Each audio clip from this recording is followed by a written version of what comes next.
Standing in front of the Victorian mansion that had haunted my childhood dreams, I held the deed in my trembling hands. The same house my parents had driven past every Sunday after church, pointing through the car window with longing eyes, whispering about how someday they'd live behind those pristine white gates. The same house they'd sacrificed everything for, everything except their relationship with me. I'd love to know which corner of the globe you're watching from. And if this story speaks to you, make sure to subscribe. Tomorrow's video is one you absolutely can't miss. My phone buzzed with another desperate text from Mom. "Michelle, please, we need to talk. Dylan's in the hospital again." Dylan, my older brother, the golden child who could do no wrong, even when he was stealing from their purse to buy his next hit. Even when he crashed their car into a tree while high. Even when he brought dealers to their doorstep at 3 a.m. I stared at that text for a long moment, then looked up at my house, the house that was supposed to be theirs. Funny how life works sometimes. It started when I was 7 years old, though I didn't understand it then. Dylan was 9, and he'd just been caught stealing candy from Henderson's corner store. I remember sitting at our kitchen table, swinging my legs from the chair that was still too big for me, watching as Mom and Dad spoke to him in hushed, concerned tones. "Dylan, sweetheart, we know you're going through a tough time adjusting to the new school," Mom said, running her fingers through his hair. "But stealing isn't the answer." Dad nodded gravely. "We're going to get you some counseling, son, help you work through these feelings." I had raised my hand then, like I was in class.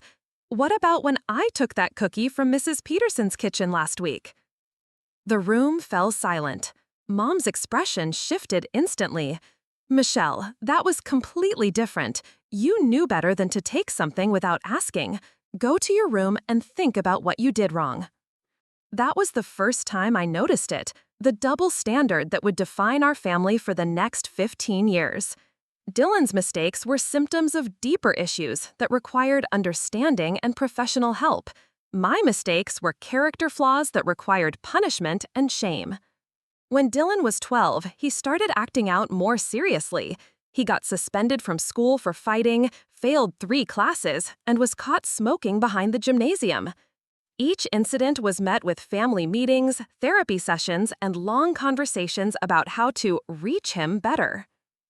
Meanwhile, when I came home with straight A's and a certificate for winning the district science fair, Mom glanced at it briefly while stirring dinner. "That's nice, honey. Oh, Dylan's therapist thinks he might benefit from that expensive wilderness program we looked into." I learned early that excellence was expected from me, while struggle earned sympathy. Dylan's room was always messy, his homework undone, his attitude defiant, and somehow this made him more worthy of attention, not less.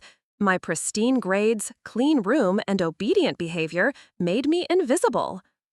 The summer I turned 13, everything escalated. Dylan, now 15, was caught with marijuana at a friend's house. Instead of consequences, this became a family crisis requiring immediate intervention. Mom quit her part-time job to attend family therapy sessions 3 times a week. Dad spent his evenings researching rehabilitation programs and alternative schools. "We can't give up on him," I overheard Mom telling Aunt Sarah on the phone. "He's our son. We have to do whatever it takes." I was standing in the hallway, holding my report card, straight A's again, plus I'd been selected for the Honor Society. I'd been excited to show them, but listening to that conversation, something inside me withered. When was the last time they'd said they couldn't give up on me? When had they ever discussed doing whatever it takes for my success? That night at dinner, I tried a different approach. Instead of perfect behavior, I tested the waters of imperfection. I mentioned that I'd forgotten to turn in an assignment and might get a B+ in math instead of an A. "Michelle," Dad said sternly, not looking up from his plate, "that's irresponsible. You know better than that." Mom nodded. "We expect more from you. You're capable of better." But when Dylan walked in an hour late, reeking of cigarettes, they launched into concerned questions about his day and whether the new counselor was helping. High school brought new challenges and deeper divides. Dylan's experimentation with drugs became more serious. Prescription pills stolen from medicine cabinets, harder substances obtained from older kids. Each escalation brought more family resources dedicated to his recovery journey. Meanwhile, I threw myself into achievements, thinking that maybe if I accomplished enough, I'd finally earn the same level of concern and investment. I joined the debate team, student government, and volunteer programs. I maintained a 4.0 GPA while working part-time at the local library to save for college. The turning point came during my junior year. I had been accepted into a prestigious summer program at Stanford, a program that could completely change my college prospects and future career opportunities. The cost was $3,000, and I had saved $1,800 through my job and small scholarships. I presented my research to my parents one evening, complete with statistics about acceptance rates and future earning potential. This program has a 90% success rate for getting participants into top-tier universities, I explained, my presentation as polished as any business proposal. Dad looked over the paperwork with what seemed like genuine interest. "This is impressive, Michelle. Really impressive work here." My heart soared. Finally, they were seeing my potential the way they always saw Dylan's underlying issues. Then, Dylan stumbled through the front door, clearly high, and crashed into the coffee table, sending my Stanford brochures flying to the floor. "Oh, Dylan," Mom gasped, rushing to him. "What happened? Are you hurt?" That night, I found out that Dylan had been kicked out of his third rehabilitation program for selling drugs to other patients. Instead of consequences, Mom and Dad were researching a $5,000 residential treatment facility in Colorado. "We have to try," Mom said to Dad, not knowing I was listening from the stairway. "This could be his last chance." "I know," Dad replied. "We'll figure out the money somehow." 3 days later, they told me they couldn't afford the Stanford program. "Maybe next year, honey. We're dealing with some unexpected expenses right now." I didn't argue. I didn't even cry in front of them. But something fundamental shifted in me that day. I realized that no matter how much achievement I would ever be their priority, I would always come second to Dylan's problems. So I changed my strategy entirely. Instead of seeking their approval, I started building my independence. I increased my work hours, applied for every scholarship available, and began making plans that didn't require their support or validation. The day I graduated as valedictorian, they were in the audience, but they left immediately after the ceremony to drive Dylan to yet another treatment center. I gave my speech about perseverance and determination to a crowd that included my parents, but the lesson I'd learned wasn't from any textbook. It was about self-reliance and the painful truth that love isn't always distributed equally in families.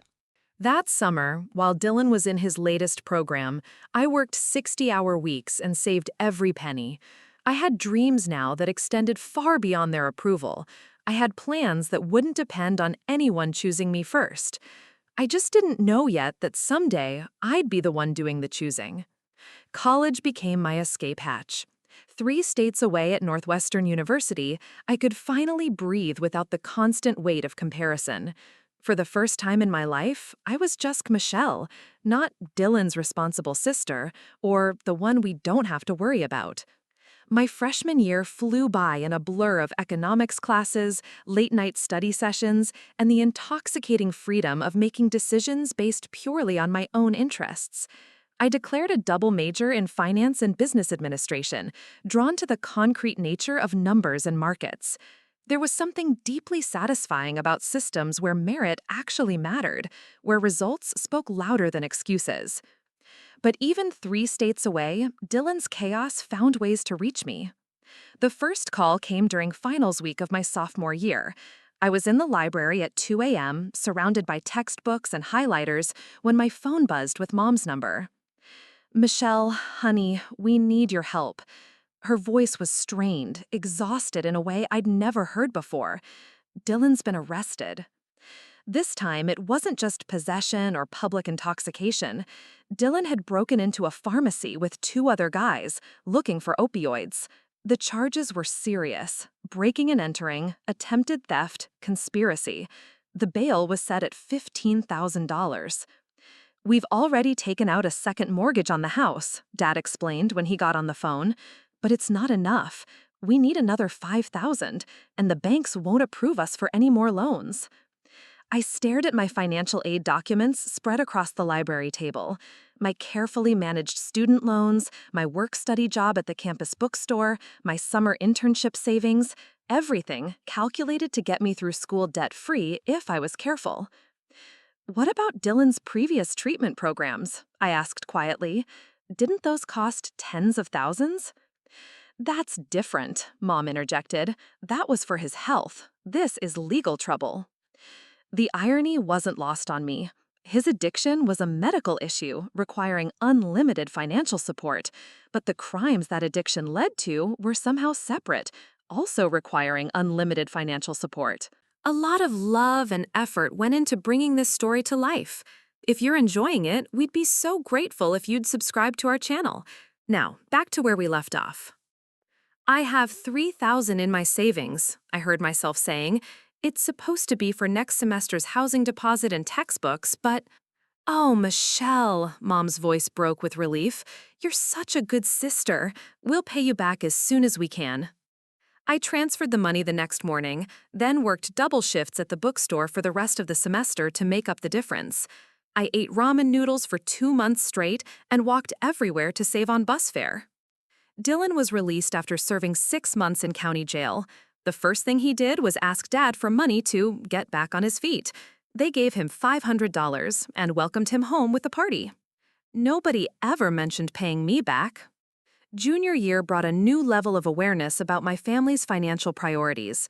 During Thanksgiving break, I discovered that my parents had depleted their retirement savings, not for medical emergencies or house repairs, but for Dylan's various programs, legal fees, and the countless times they'd bailed him out of trouble.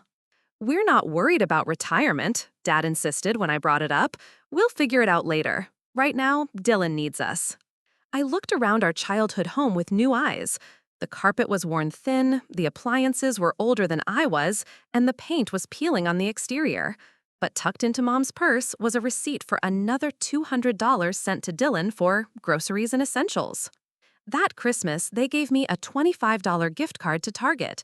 Dylan, who hadn't worked a legitimate job in 3 years, received a laptop, new clothes, and a prepaid phone plan because he's trying to turn his life around and needs support.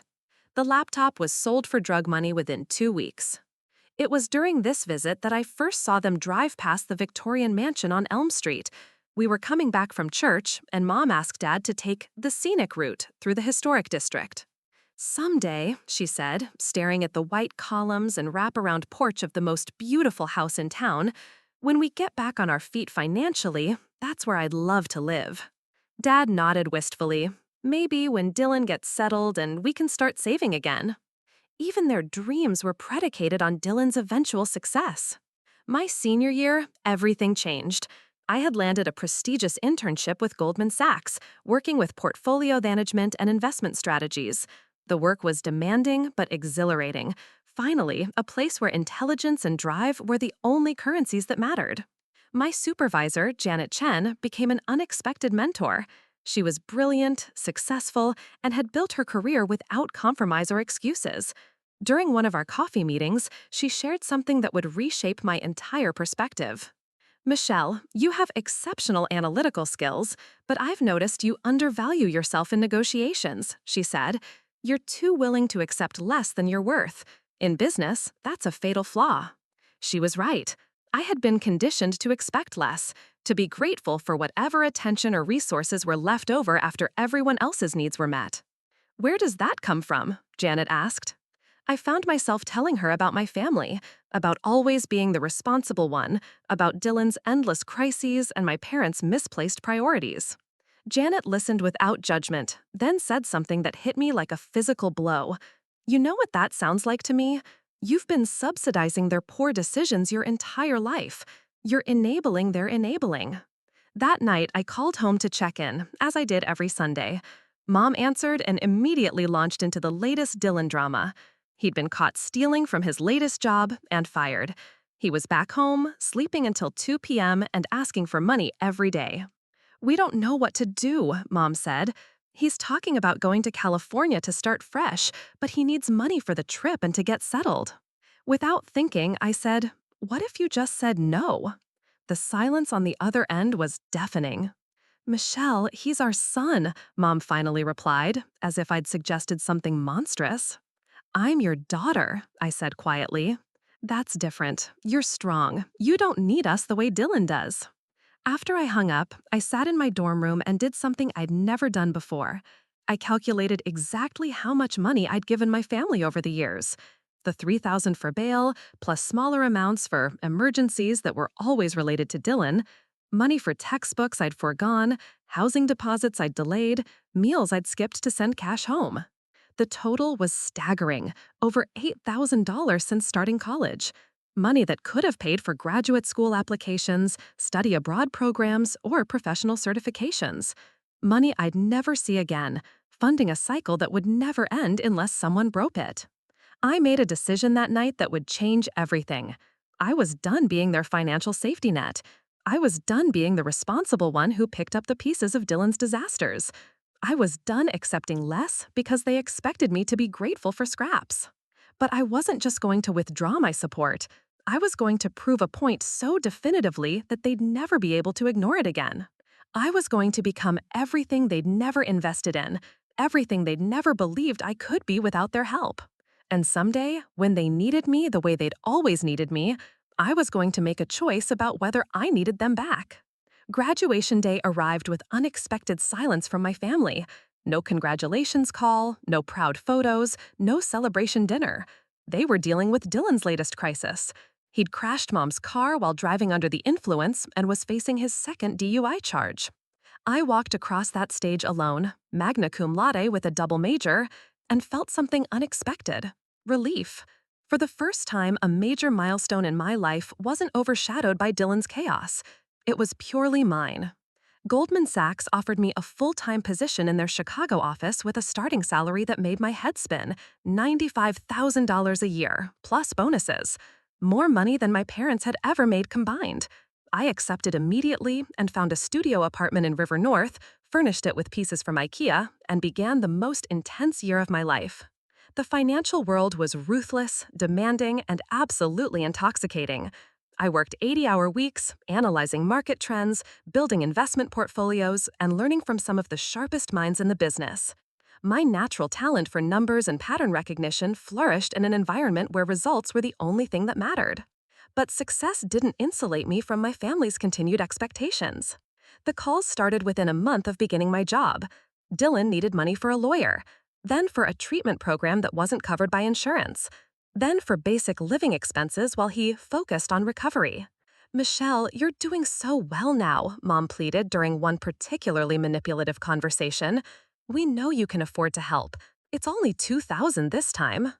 "Only $2,000?" I repeated, staring out my office window at the Chicago skyline. "Mom, that's what I pay in rent. It's not just money, it's hours of my life, weeks of work." "Don't be selfish," she snapped. "Family helps family. When has this family ever helped me?" The words came out sharper than I intended, but I didn't take them back. "We raised you, fed you, put a roof over your head. You did the bare minimum required by law. You've never invested in my success the way you've invested in Dylan's failures." I hung up and turned off my phone for the rest of the day. That conversation marked the beginning of my complete financial independence from their chaos. When they called asking for money, I said no. When they guilt-tripped me about Dylan's needs, I reminded them that his addiction was not my responsibility. When they accused me of being heartless, I pointed out that enabling him wasn't helping him, it was killing him slowly. The family response was swift and predictable. I became the selfish daughter who'd forgotten where she came from. Dylan, meanwhile, remained the victim who deserved endless second chances. Fine, if they wanted to cast me as the villain in their story, I'd play the role, but I'd win. My second year at Goldman Sachs brought promotion to senior analyst and a salary bump to $120,000. I was managing portfolios worth millions, making investment decisions that generated substantial returns for our clients. My apartment upgrade reflected my success, a 2-bedroom condo with floor-to-ceiling windows and a view of Lake Michigan. But the real breakthrough came when I met Marcus Rodriguez at a professional networking event. Marcus was a real estate developer who'd built his fortune by identifying undervalued properties in up-and-coming neighborhoods. We connected over coffee that turned into dinner that turned into a business proposition. "You've got the analytical skills and the capital access," Marcus explained over steaks at one of Chicago's finest restaurants.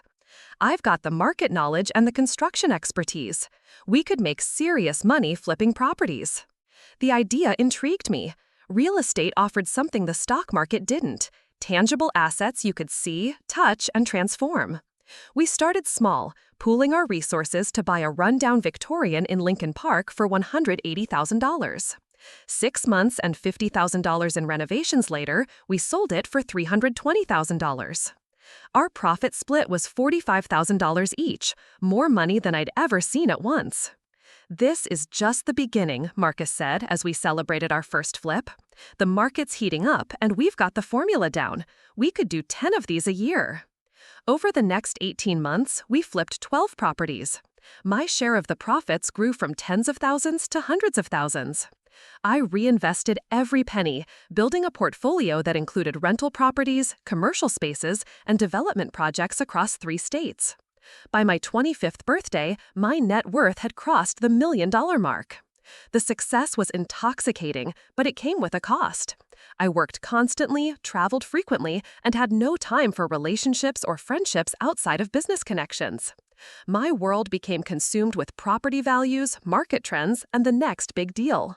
During this period, contact with my family dwindled to holiday phone calls and occasional guilt-inducing texts about Dylan's latest setbacks.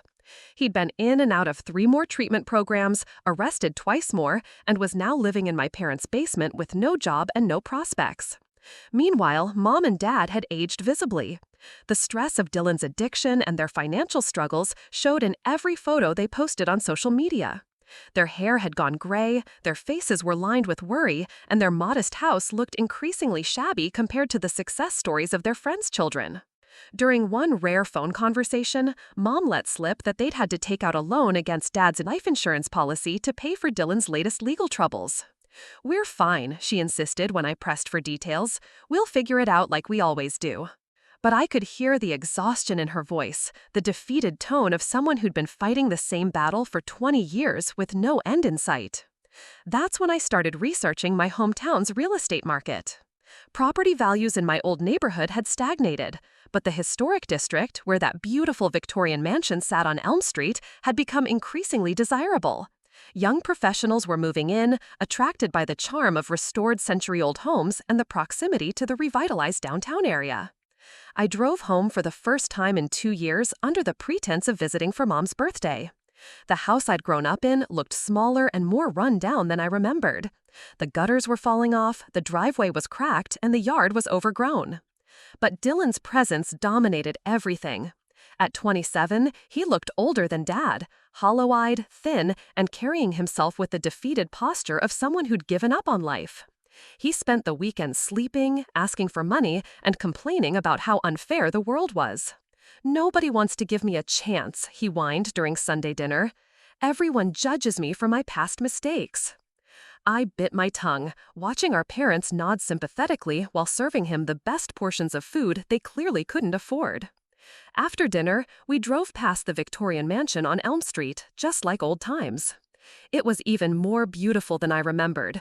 3 stories of architectural perfection with a wraparound porch, bay windows, and a tower room that overlooked the entire neighborhood. "Still the most beautiful house in town," Mom sighed wistfully. "The owners put it on the market last month," Dad mentioned casually. "The asking price is $485,000. Can you imagine having that kind of money?" I could imagine it, because I had it.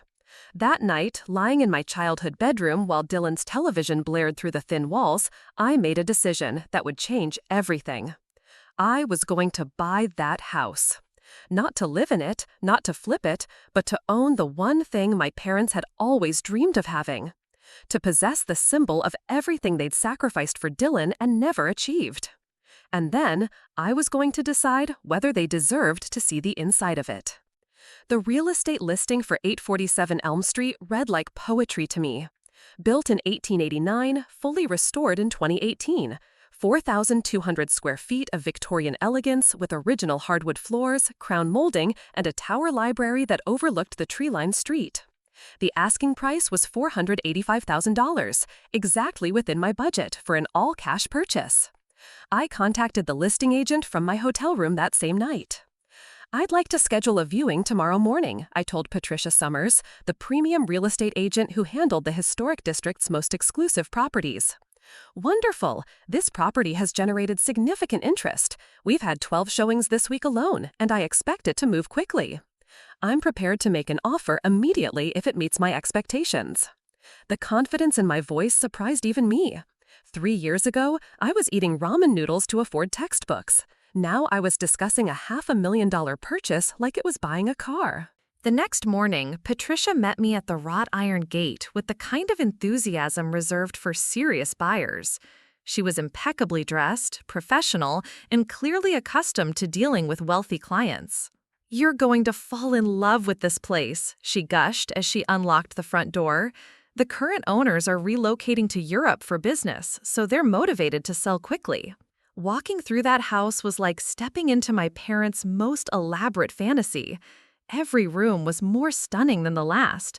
The grand foyer with its crystal chandelier, the formal dining room with built-in china cabinets, the gourmet kitchen with marble countertops and professional-grade appliances. But it was the tower library that sealed the deal. Surrounded by floor-to-ceiling bookshelves and featuring a reading nook with stained glass windows, it was the kind of space people dreamed about having someday. The previous owners were professors, Patricia explained. They used this room for writing and research. It gets the most beautiful morning light. I stood at the window, looking down at the neighborhood where I'd grown up feeling invisible and unwanted. From this vantage point, I could actually see the roof of my parents' house 6 blocks away, a small, modest structure that looked even more insignificant from this height. "I'll take it," I said without hesitation. Patricia blinked in surprise. "Don't you want to see the rest of the house? The master suite is absolutely gorgeous, and the backyard gardens are—" "I'll take it," I repeated. "Cash offer, full asking price, close in 2 weeks." The paperwork was a blur of signatures, financial verifications, and legal documents. My banker in Chicago expedited the fund transfers, my attorney reviewed the contracts, and within 72 hours, I owned the most beautiful house in my hometown. I didn't tell my family immediately. Instead, I spent the next week making strategic improvements. The house was already stunning, but I wanted it to be perfect. New furniture from high-end retailers, professional landscaping for the gardens, and a few custom touches that would make it undeniably mine. The final addition was a security system with cameras and electronic gates. I wanted complete control over who entered my property. Only then did I make the call. "Mom, it's Michelle. I'm going to be in town this weekend. I have something to show you." "Oh, honey, this isn't a great time," Mom said, her voice strained. "Dylan's going through a rough patch and we're dealing with some legal issues." "What kind of legal issues?" She hesitated. "He got arrested again. Possession with intent to distribute. The bail is $25,000 and we don't have it. We're trying to figure out what to do." The irony was perfect. While they scrambled to find money for Dylan's latest disaster, I'd just purchased their dream house with cash. "I'll see you Sunday after church," I said. "Meet me at 847 Elm Street at 2 p.m. "Michelle, we can't afford to look at houses right now." "Just be there, Mom, both of you." Sunday afternoon, I waited in the circular driveway as my parents' 15-year-old Honda pulled up to the gate. They sat in their car for a moment, staring at the house with the same longing I'd seen countless times during our drives through the historic district. Dad got out first, running his hand through his gray hair. "Michelle, sweetheart, we can't afford to even dream about places like this right now." Mom emerged more slowly, her eyes fixed on the wraparound porch. "It's even more beautiful up close," she whispered. I pressed the remote for the electronic gate, and it swung open smoothly. "Come inside." "Honey, we really shouldn't," Mom protested. "It feels wrong to tour houses we could never buy." "Trust me," I said, walking toward the front door. The massive oak door opened to reveal the grand foyer in all its glory. Mom gasped audibly, her hand flying to her mouth. Dad stood frozen, taking in the crystal chandelier, the curved staircase, and the gleaming hardwood floors. "This is incredible," he breathed. "Absolutely incredible." I led them through each room slowly, watching their reactions. They oohed and awed over the formal dining room, marveled at the gourmet kitchen, and stood speechless in the master bedroom with its fireplace and walk-in closet. But it was the tower library that broke Mom completely. She sat in the reading nook, tears streaming down her face. "I used to dream about having a room like this," she said softly. "Somewhere quiet and beautiful, where I could read and think, somewhere that felt like it belonged in a fairy tale." "It's perfect," Dad agreed, examining the built-in bookshelves. "Absolutely perfect. The people who live here must feel like the luckiest family in the world." That's when I pulled out the deed. "Actually," I said, my voice carefully controlled, "the person who lives here is standing right in front of you." The silence stretched for what felt like hours. Mom stared at the document, reading my name over and over again. Dad's face cycled through confusion, disbelief, and something that might have been awe. "You bought this house?" Mom finally whispered. "Cash purchase, closed last week." Dad sank into one of the leather armchairs. "How? I mean, we know you're doing well, but something like this?" "I've been building a real estate portfolio for 3 years. This is my 7th property purchase, though the first one I plan to live in personally." The reality was settling in, and with it came a complex mix of emotions across their faces. Pride, shock, confusion, and something else. The dawning realization of what my success meant about their choices. "I can't believe our little girl owns a house like this," Mom said, but her voice carried an undertone I couldn't quite identify. "I'm not your little girl anymore," I replied quietly. "I haven't been for a long time." Dad looked around the room again, then back at me. "Michelle, this is incredible. We're so proud of you. But right now, with Dylan's situation..." And there it was. Even at this moment, faced with undeniable proof of my success, they were about to ask me for money to bail out Dylan again. "Let me guess," I said, cutting him off. "You're wondering if I could help with the bail money." They exchanged guilty glances. $25,000, I continued, "to get Dylan out of jail so he can do this again in 6 months. "He's our son," Mom said defensively. "We can't just abandon him." I walked to the tower window and looked out at the view that was now mine. "You've never abandoned Dylan, but you abandoned me a long time ago." "That's not fair," Dad protested. "We've always supported you." And there it was. Even at this moment, faced with undeniable proof of my success, they were about to ask me for money to bail out Dylan again. "Let me guess," I said, cutting him off. "You're wondering if I could help with the bail money." They exchanged guilty glances. $25,000, I continued, "to get Dylan out of jail so he can do this again in 6 months. "He's our son," Mom said defensively. "We can't just abandon him." I walked to the tower window and looked out at the view that was now mine. "You've never abandoned Dylan, but you abandoned me a long time ago." "That's not fair," Dad protested. "We've always supported you." Have you? I turned to face them. When I needed $3,000 for Stanford, you chose Dylan's rehab instead. When I graduated magna cum laude, you missed it for Dylan's court date.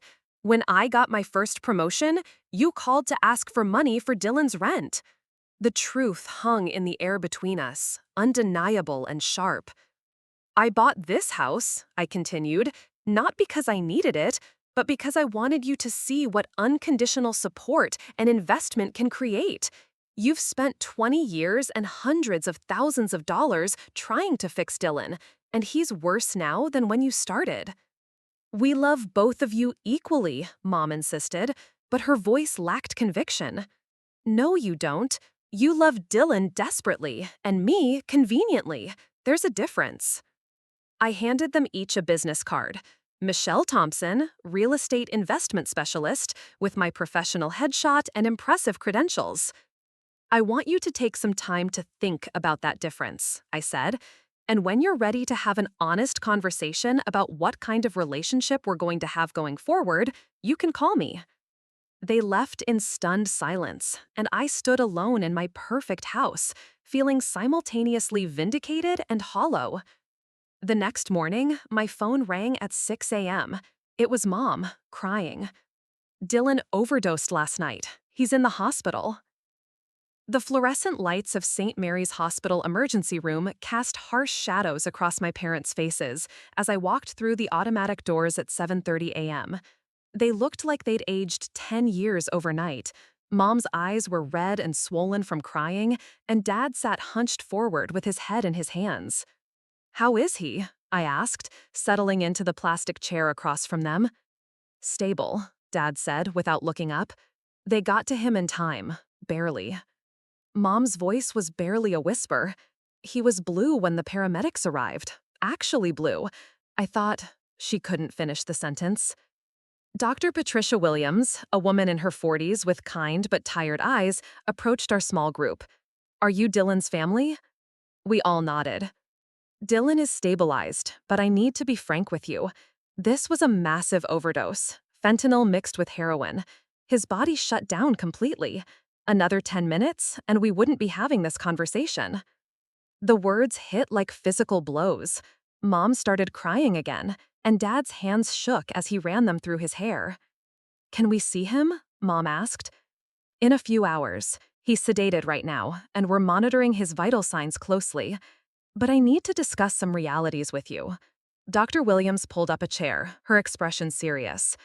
"This is Dylan's 4th overdose in 2 years. His body can't handle much more trauma. The next time, and statistically, there will be a next time without major intervention, he likely won't survive." "We've tried everything," Dad said desperately. "Rehab, therapy, medication-assisted treatment, halfway houses. Nothing works." "Mr. Thompson, I've been working in addiction medicine for 15 years. I've seen families destroy themselves trying to save someone who isn't ready to be saved.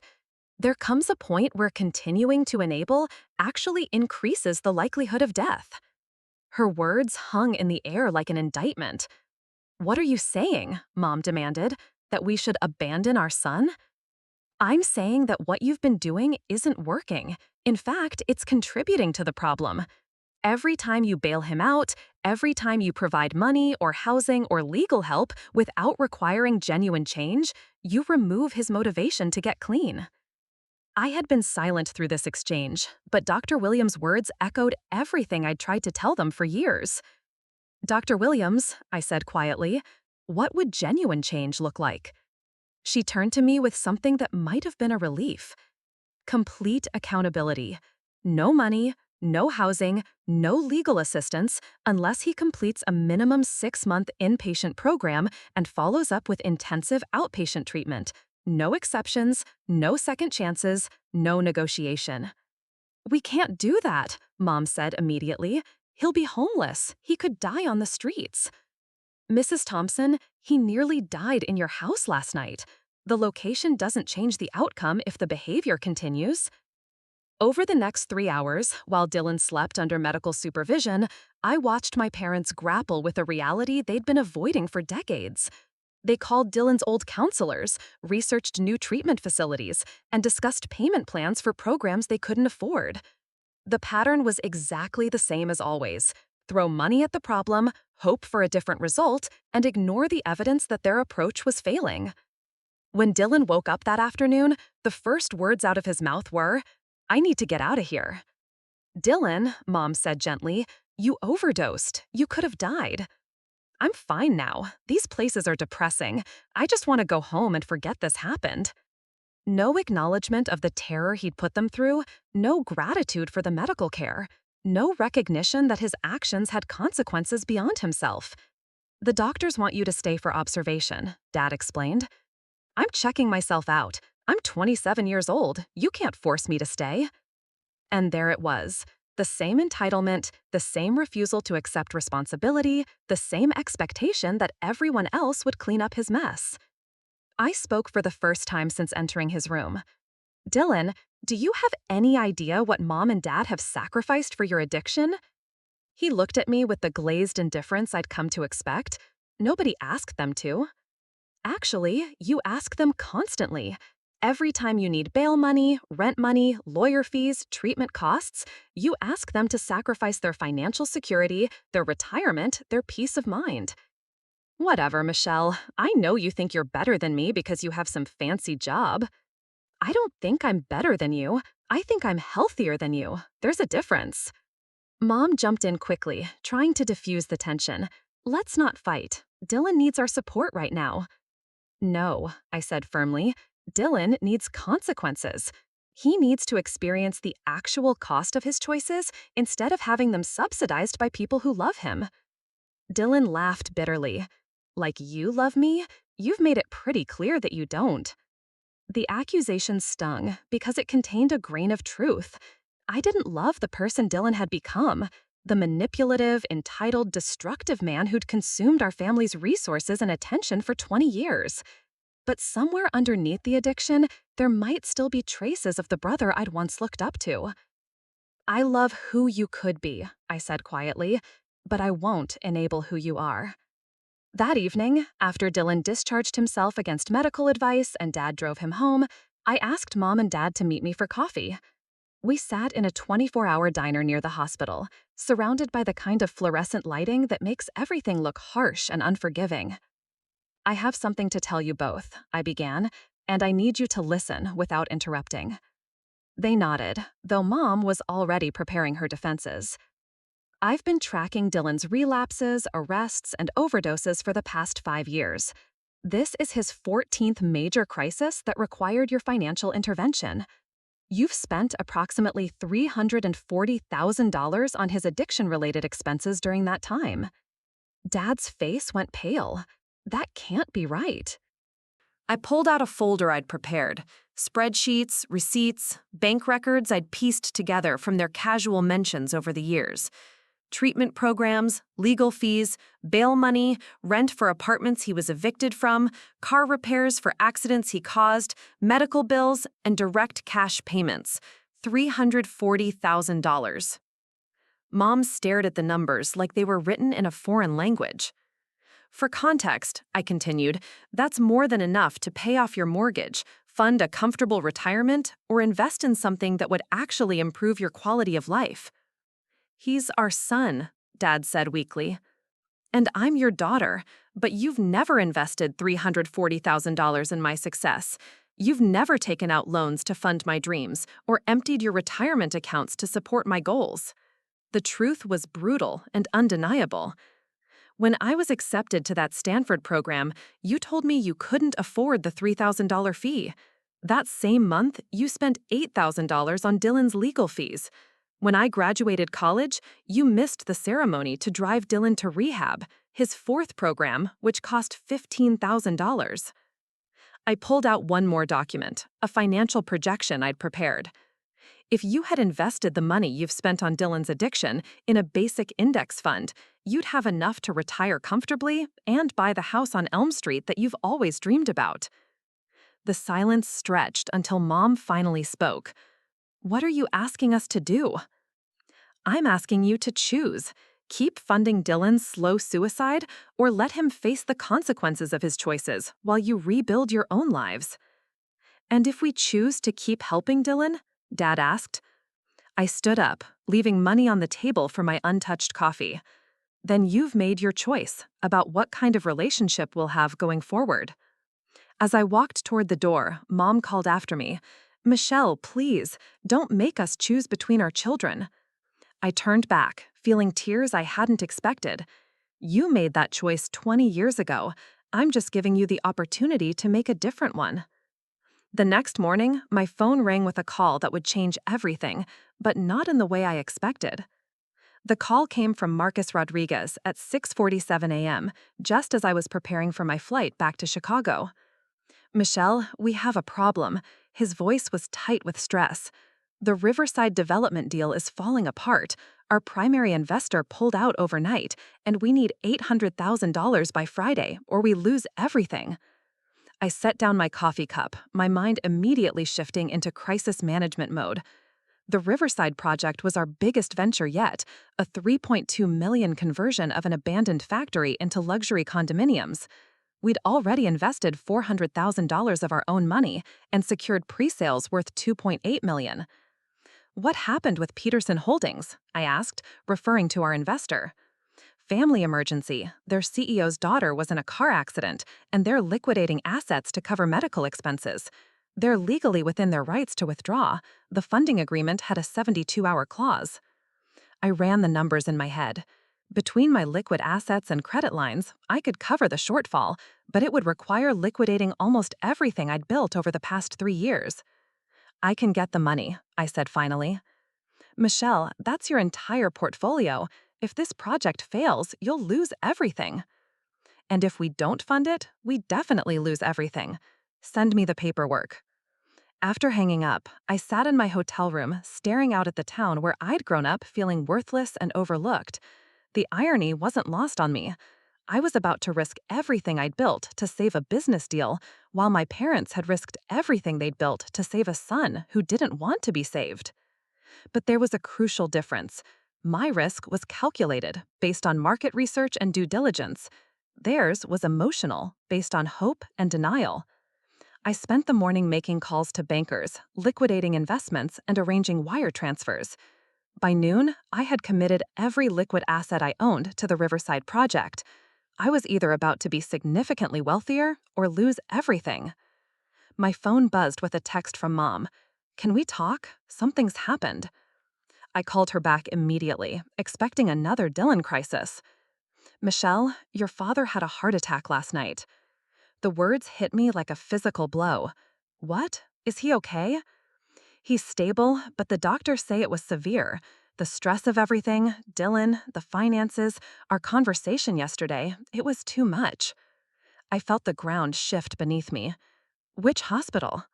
"St. Mary's, room 314. Michelle, he's been asking for you."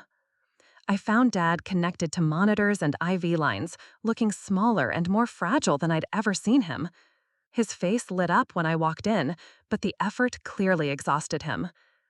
"There's my successful daughter," he said weakly. "Dad, don't talk. You need to rest." "No, I need to say this while I can." He gripped my hand with surprising strength. "Your mother and I talked all night after you left, about Dylan, about you, about the choices we've made." Mom appeared beside his bed, her eyes red from crying. "We were wrong, Michelle, about everything." I felt tears building, but fought them back. "Dad, please, just focus on getting better." "Listen to me," he insisted.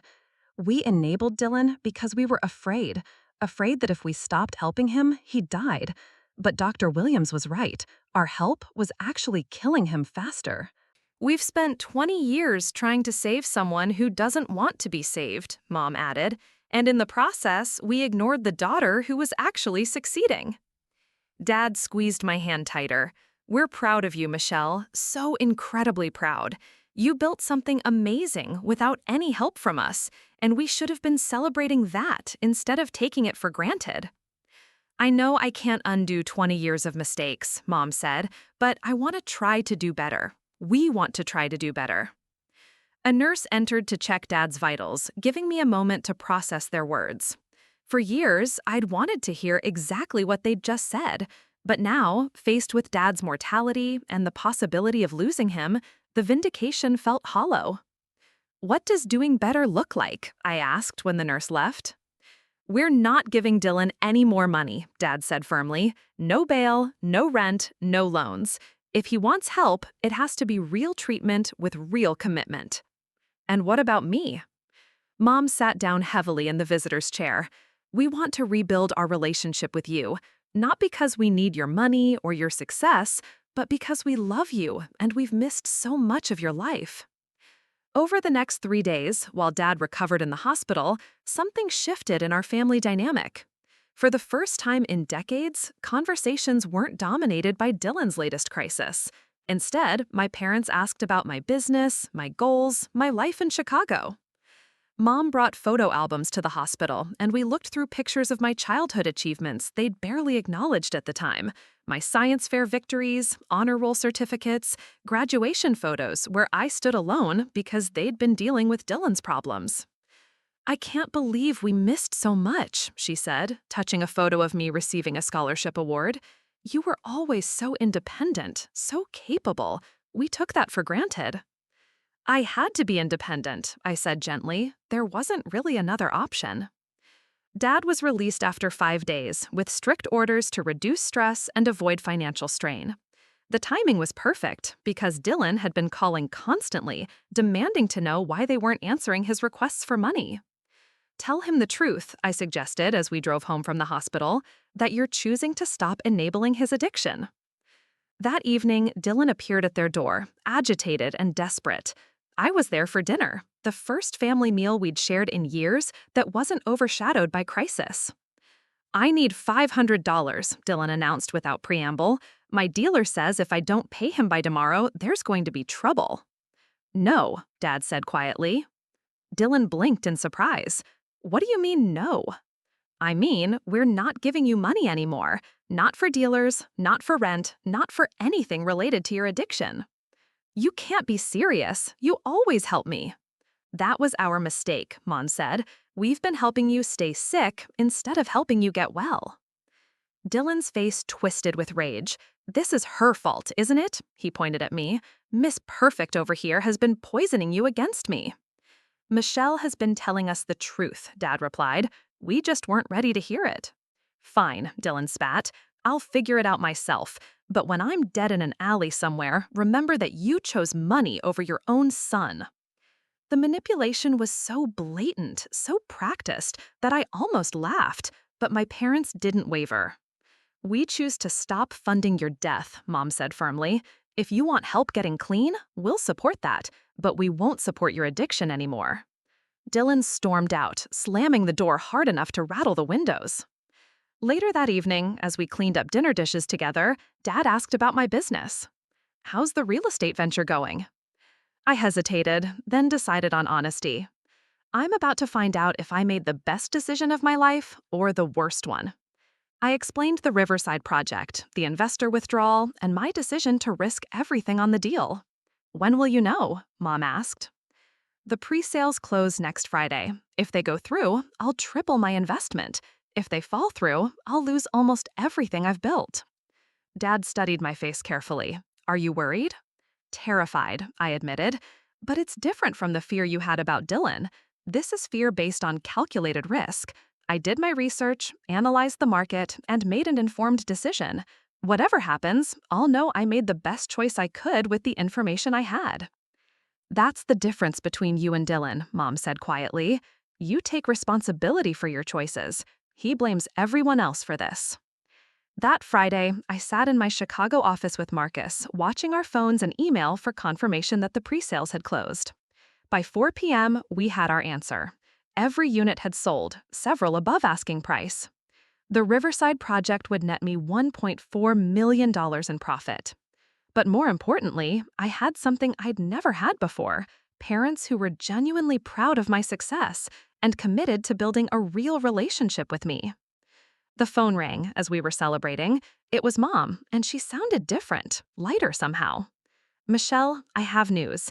Dylan checked himself into a treatment program, a real one, long-term, no family contact for the first 90 days. That's amazing, Mom. There's something else. Your father and I have been talking, and we want to ask you something. Not about money, about family. I waited, curious. Would you consider having Thanksgiving dinner with us this year? Just the 3 of us. We'd like to start some new traditions. Thanksgiving 2024 was unlike any holiday our family had ever experienced. For the first time in 20 years, we gathered without a crisis looming over us, without Dylan's addiction dictating the mood, and without the suffocating tension of unspoken resentments. I arrived at my parents' house early that morning, carrying homemade cranberry sauce and a bottle of wine that cost more than they used to spend on groceries in a month. Mom answered the door with flower in her hair and genuine joy on her face. Michelle, you're early. Perfect timing. I could use help with the turkey. Working side by side in their small kitchen, I noticed changes that went beyond their new commitment to boundaries with Dylan. Dad had painted the living room and fixed the broken gutters. Mom had replaced the worn curtains and cleaned out years of accumulated clutter. The house felt lighter, more hopeful. "How's Dylan doing?" I asked as we prepared the stuffing.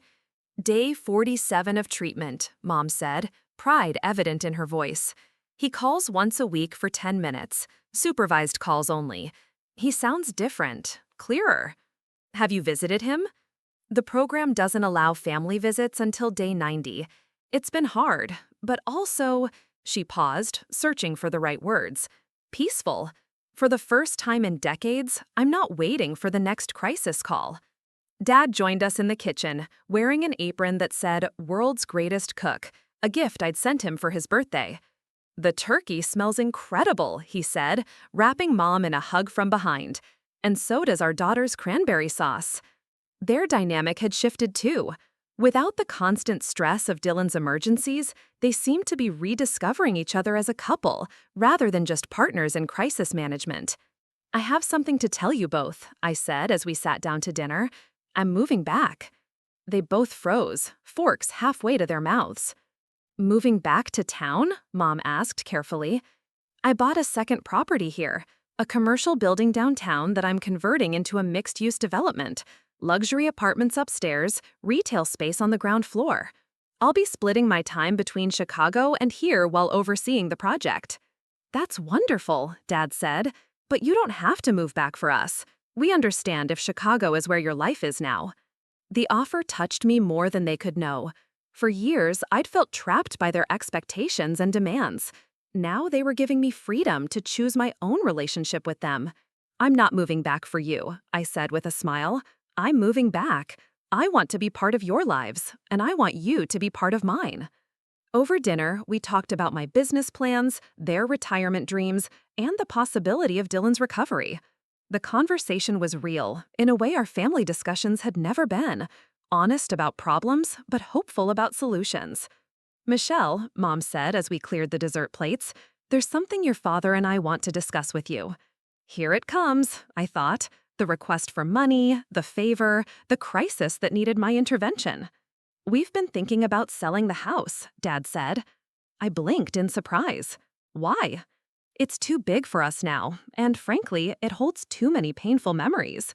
We'd like to downsize to something more manageable and use the equity to fund our retirement properly." "We were wondering," Mom continued, "if you might be interested in buying it.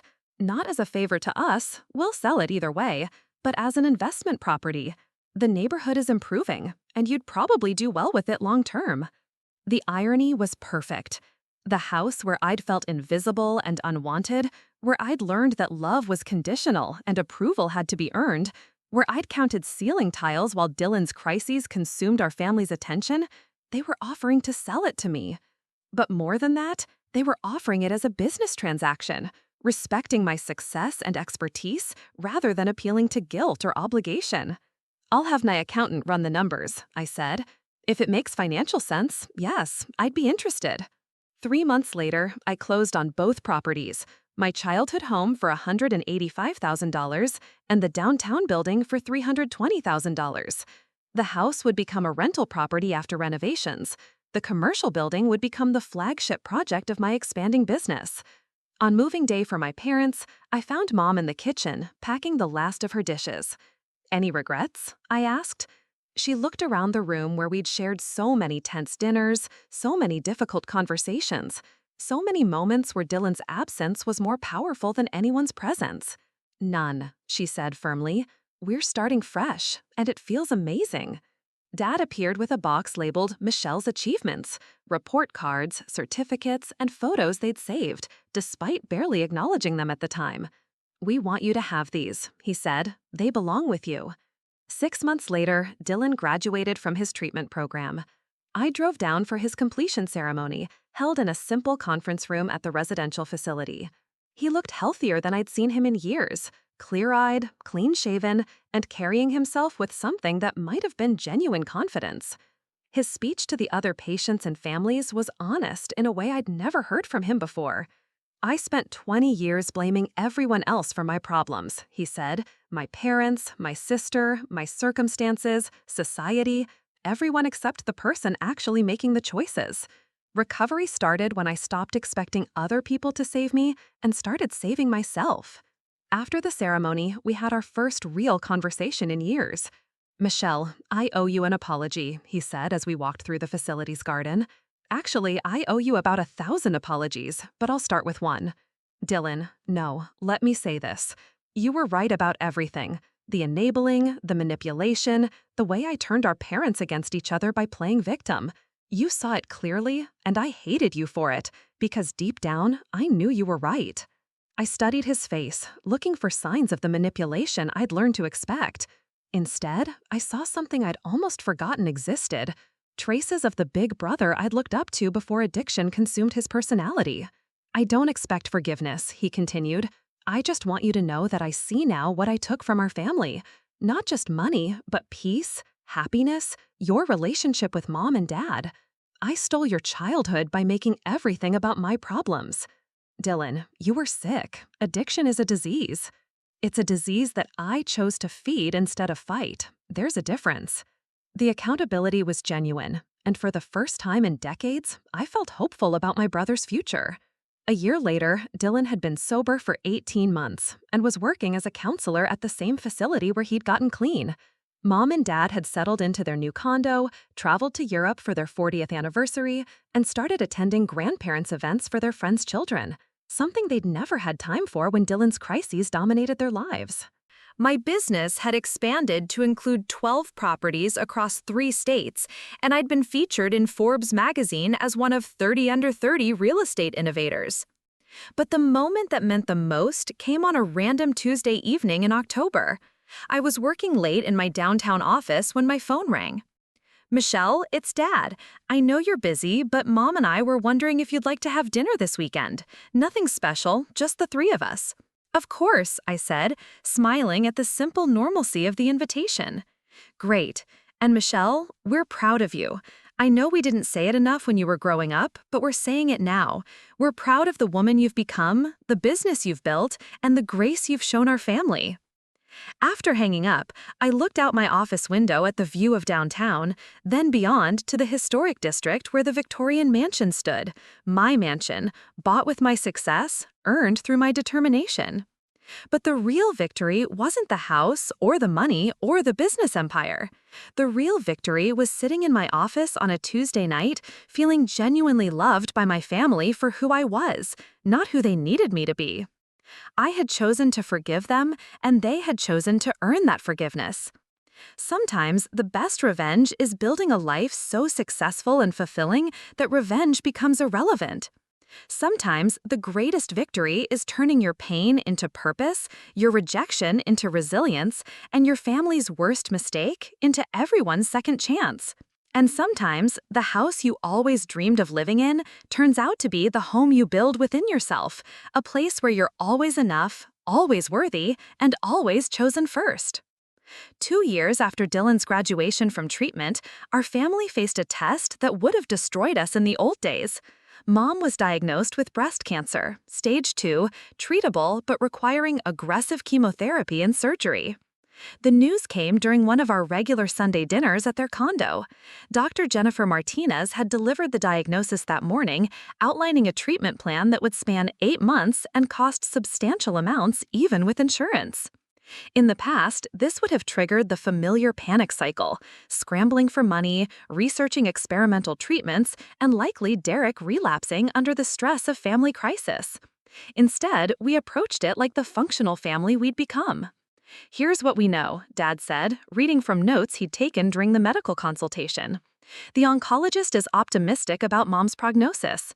Treatment starts next Thursday. The total out-of-pocket costs will be approximately $15,000. "I can cover that," I offered immediately. "Michelle, no," Mom said firmly. "We have savings now, remember? We can handle our own medical expenses." It was true. Without Dylan's addiction draining their resources, they'd been able to rebuild their financial stability.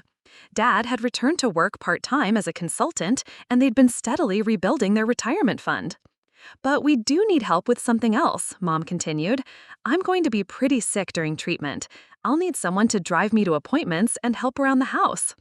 I'll adjust my schedule, I said without hesitation. And I'll take a leave of absence from the treatment center, Dylan added. I've been there long enough to qualify for family medical leave.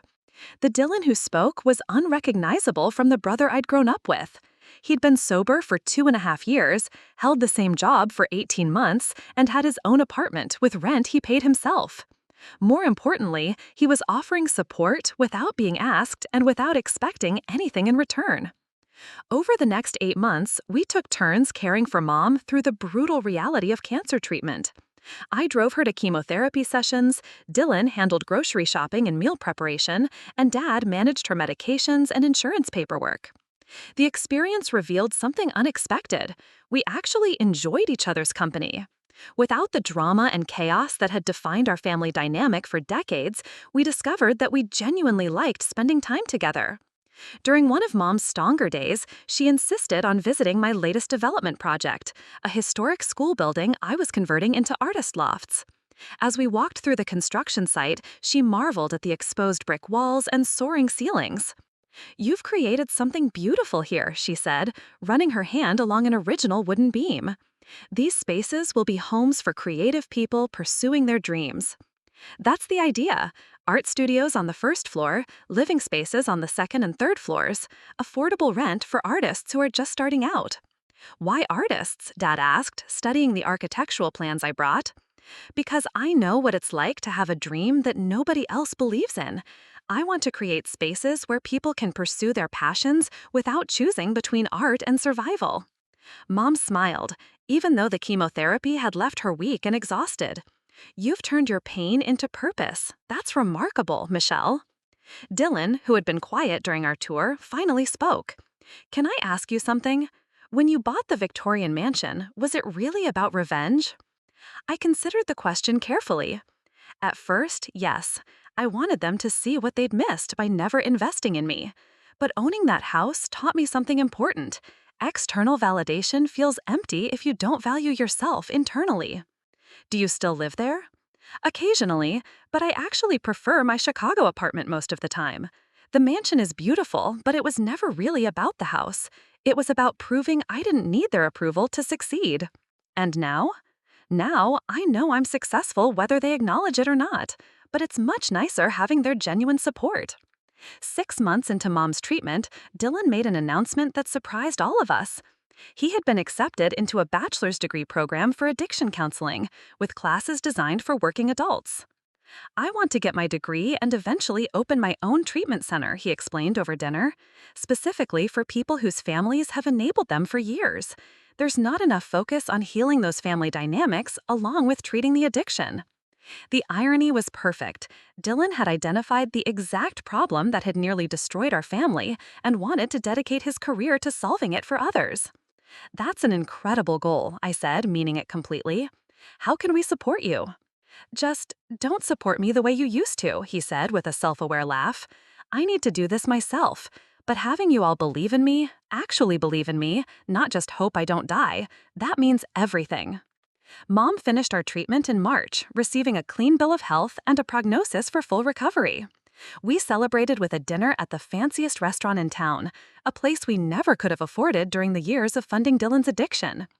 "I have an announcement," I said as we waited for dessert. "I'm expanding the business again. I'm opening a real estate investment firm focused on affordable housing development." "Here in town?" Dad asked. "Initially, yes, but the goal is to scale it regionally, then nationally. I want to create housing that working families can actually afford, and I want to prove it can be profitable." "That's ambitious," Mom said admiringly. "I learned from the best," I replied, smiling at them. "You taught me that when you care about something, you don't give up on it. You just taught me that lesson a little differently than you intended." Dylan raised his water glass in a toast. "To second chances, better choices, and the best sister anyone could ask for." As we clinked glasses, I realized something profound had happened. We had become the family we'd always had the potential to be, but addiction and enabling had prevented us from becoming. We supported each other without sacrificing ourselves, celebrated successes without resentment, and faced challenges without falling into old patterns of crisis and drama. The following Christmas, Dylan gave me a gift that brought tears to my eyes: a framed photo of the Victorian mansion with an inscription. To Michelle, who taught our family the difference between loving someone and enabling someone. Thank you for never giving up on who we could become. That evening, as I drove past the mansion on my way back to Chicago, I slowed down to look at the house that had once symbolized everything I'd wanted and couldn't have. Now it stood as a reminder of everything I'd achieved and chosen to share. The lights were on in the Tower Library, where my current tenants, a young couple working on their doctoral dissertations, spent their evenings researching and writing. The house was fulfilling its purpose, providing a beautiful space for people to pursue their dreams. Just like I was fulfilling mine. Looking for more? We've got 2 amazing stories ready for you right on screen. If this one touched you, these are absolutely worth your time. Click to watch them now. And hey, subscribe and hit that bell to never miss our latest uploads.